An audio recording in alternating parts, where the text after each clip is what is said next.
Hey everyone, it's me again. So this time around I've got an issue where my speedometer bounces around while I'm driving. So I'm going to go ahead and try to lubricate the cable that I have. Now this is an older 1992 Volkswagen Cabriolet with a 2H engine code.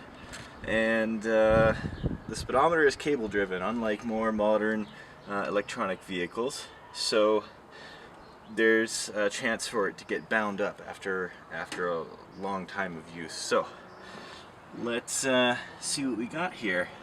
Now most people recommend graphite lubricant, which is what I've got here. It's the only stuff that my local auto parts store had, so we'll be using that. Now looks like I need some room in here. So let's go ahead and get this coolant reservoir out of the way. Unplug that, lift it up, and just shimmy it over here for now. There's a speedometer cable. Make sure we don't break our clips. These are hard to find. So here's our speedometer cable. You may not be able to see that. It comes down here to the transmission. It's a manual transmission. So it looks like a Torx bolt, and I have a T45 here ready to go with a bunch of extensions just to make it easy to get to. Now a lot of people have trouble putting this back in, and we'll see if I have the same trouble, but I have replaced this transmission before, so I'm used to the work. Now this is come out really easy. The torque setting is really low. You want to keep that in mind when you put it back. Otherwise bad things happen. Alright, let's go and get at it now. There's our screw. It's a bolt rather. Now this is probably one of the hardest bolts to come by. Torx T45, but if I remember right, it's a metric 7 with a pitch 1.25, and if I'm wrong, I'll note that on the video later, but this can only come from another Volkswagen transmission of this era. They don't make these bolts anymore, so don't lose it. So that bolt is out now. The cable will just pull straight out gently, because you don't want to lose that gear down on the end of it inside the transmission. That's happened to people before, and it's not a fun time. So let's pull this out.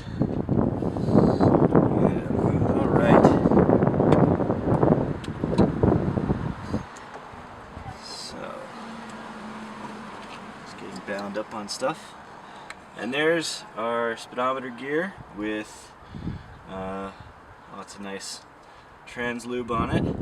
This doesn't smell burned, that's good. So my plan, and I'm hoping this works, I haven't tested this, is to basically take this gear off and spray spray graphite lubricant down into the cable and hope that it makes it all the way. I'd really rather not take apart the instrument cluster to make this happen. And I have to be careful not to pull it off the back of the instrument cluster, because that's happened before to me as well. Set that there for now. So I'm going to go grab a tool that I can use to get this gear off, and I'll be right back.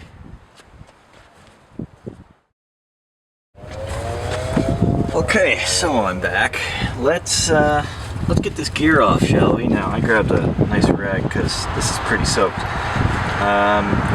there's a little hole on the side of the gear, and inside that hole there's a tiny little circlip that, when properly disengaged, should let the gear just kind of come right off. Now, some people have had luck with this, I have had luck with this, and I have not had luck with this. So let me just see if this works.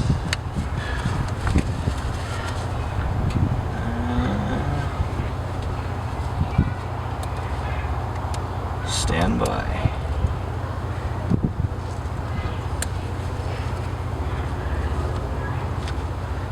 That looks like it worked. Gentle. Okay, so there's the end of the speedometer cable. That's good. I can actually pull that out if I need to. And that's how I'm going to get the lube down into the sheath. So the circlip is still here. I'm going to leave it here. I've never had it fall off on me before. You just got to be mindful that it's there so don't catch it on anything and lose it. So I'm going to pull this out, spray the lube down in here, and then take it for a test drive, I guess, and we'll find out if it worked. So let me grab that graphite lube. Now this cable is actually under a year old. I bought it when I replaced my transmission last year because the speedometer cable that was there has cracked and was letting outside contaminants into the actual cable, and that was also bouncing around in my instrument cluster. So I thought a new cable would help, but it actually didn't. Now I've read up some posts of people saying that sometimes these new cables aren't lubricated properly when they're sold, which I guess makes sense to me with the modern low quality aftermarket parts that we have to deal with sometimes. This was one of those low quality parts. I wish I could have found a genuine Volkswagen one, but they don't exist anymore, or if they do, they're in some warehouse where nobody's selling them. So this doesn't look like it'll be too difficult to do. So I'm going to pull on this. Now this is very messy stuff, so I'm gonna hope that I don't get it over anything. Yeah, it's all over my hands now.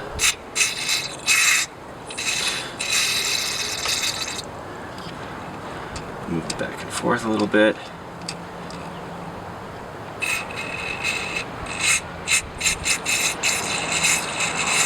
So I might need to lift this up.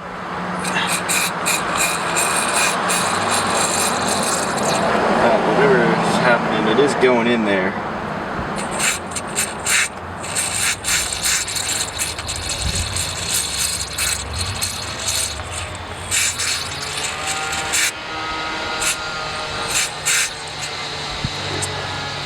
I don't know exactly when to stop because I can't see the other end of the cable.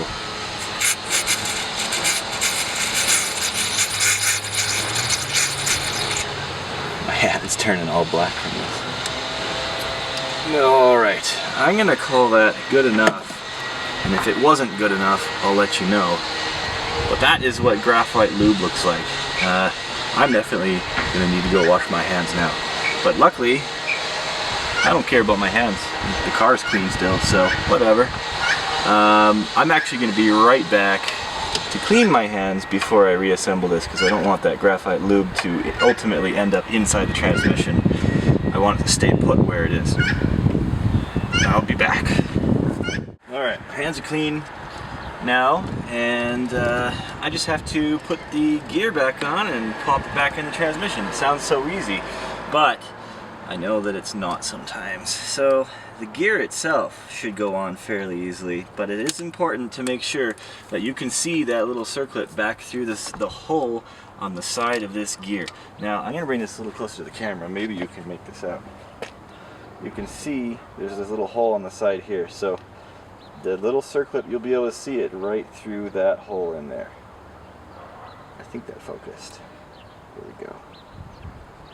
So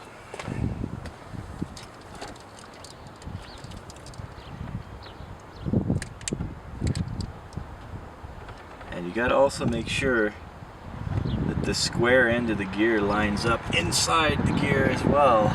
That can be tricky. That's about right.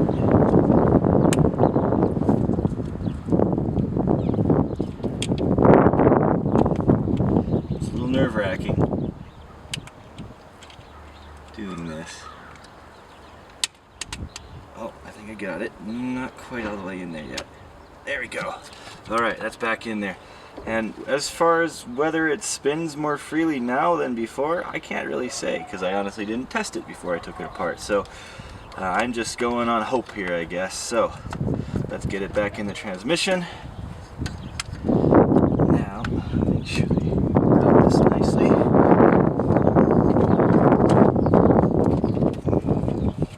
again, being sort of ginger with it so that you don't lose the gear in the trans. Now, inside the trans, there's a little indent, or a drill hole, if you will, that the tip of the speedometer gear needs to actually seat in order for this to seat properly. I think I got it just there.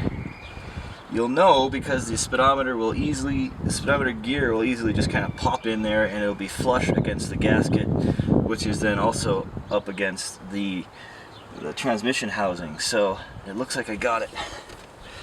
And that's probably the hardest part for others that I've seen,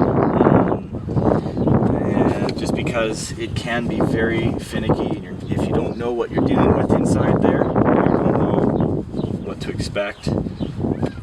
So sometimes the gears get inserted at an angle or incorrectly, you get everything back together, and then the speedometer doesn't work, which doesn't really help anything. Okay, always hand tighten this one to begin with, because it is such a weird thread size. If you mess it up, then you're gonna have to switch to a different bolt entirely, and that's just, we'll try to avoid that. Alright, let's get this back tightened up a little bit. Like I said before, this is a very, very light torque spec. I can't remember it off the top of my head. I will post it in the comments along with the video or as a subtitle. But you don't want to overdo it because you'll strip out the threads.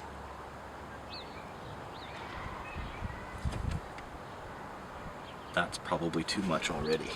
Alright.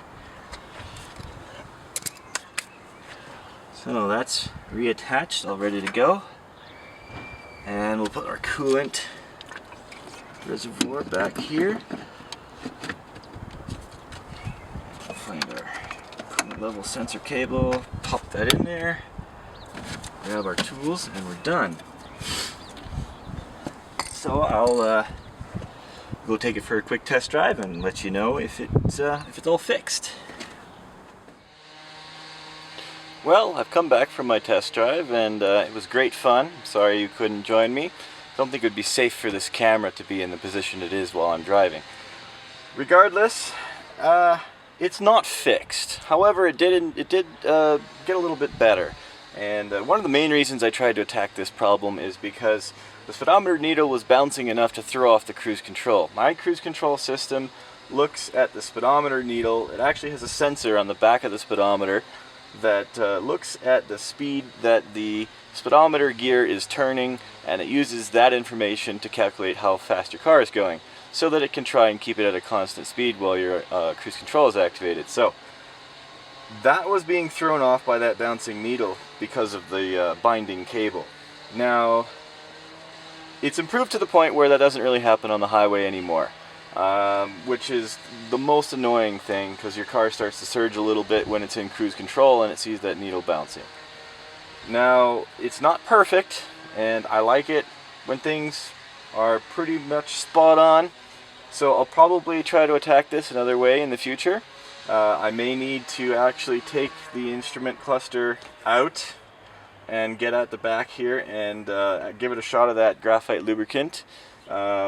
From the other end of the cable. I have my doubts as to whether it got all the way from the transmission to the instrument cluster when I just did it just now. So that might be something I look at in the future. Now, fortunately for me, I am going to have parts of this disassembled in the coming weeks, because I have replacement gears for my faceplate motor and my head unit here. They've stripped out, and I'm going to repair that soon, and so you guys can look forward to that. Now, if you liked the video, go ahead and hit like. If you thought I was absolutely useless and you didn't get any value out of this at all and you hated it, hit dislike. And if you want to see more and you want to get a little notification when I get that video up of me fixing this stereo over here, just hit subscribe. And thank you for your support. Have a good day.